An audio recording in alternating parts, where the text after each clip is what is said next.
I recently watched a group of protesters, most of them young, denouncing President Donald Trump's immigration policies.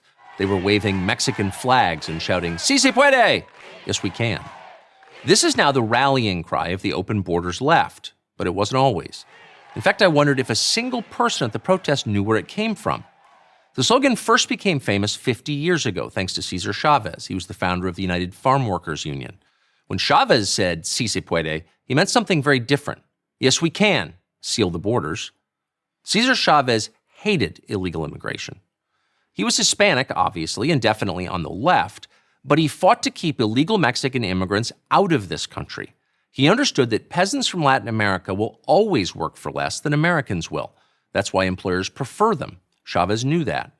As long as we have a poor country bordering California, he once explained, it's going to be very difficult to win strikes.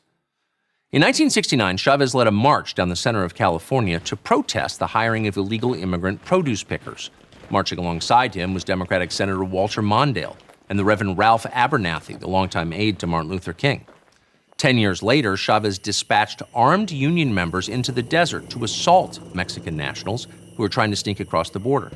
Chavez's men beat immigrants with chains and whips made of barbed wire. Illegal aliens who dared to work as scabs had their houses firebombed and their cars burned. Chavez wasn't embarrassed about any of this. He bragged about it. No matter. Chavez remains a progressive hero. President Obama declared his birthday a commemorative federal holiday.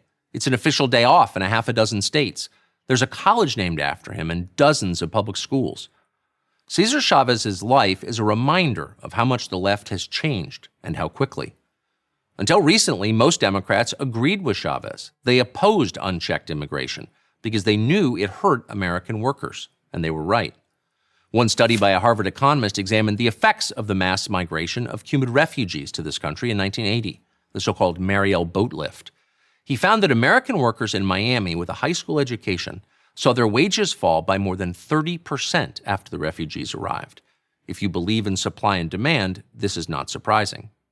After the fall of Saigon in 1975, Democratic Governor Jerry Brown opposed letting Vietnamese refugees into California on the grounds that the state already had enough poor people.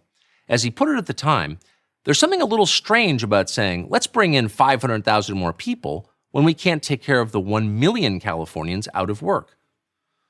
First-term Senator Joe Biden of Delaware agreed. He introduced federal legislation to curb the arrival of the Vietnamese.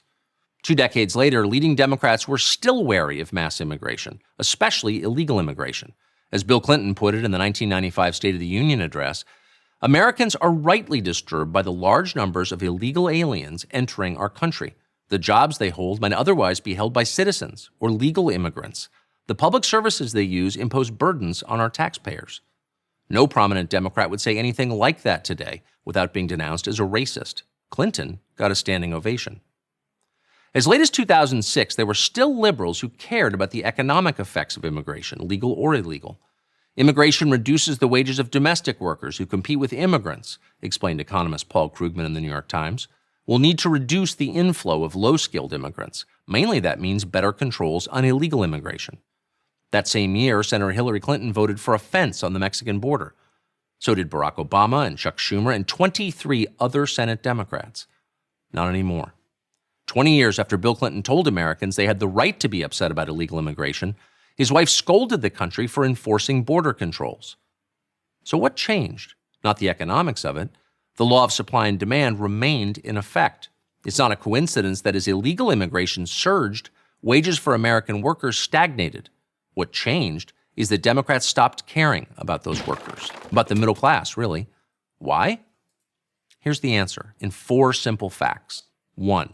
According to a recent study from Yale, there are at least 22 million illegal immigrants living in the United States. 2.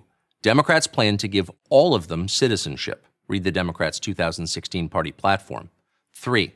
Studies show the overwhelming majority of first-time immigrant voters vote Democrat. 4. The biggest landslide in American presidential history was only 17 million votes. Do the math. The payoff for Democrats? Permanent electoral majority for the foreseeable future. In a word, power. That's the point, no matter what they tell you.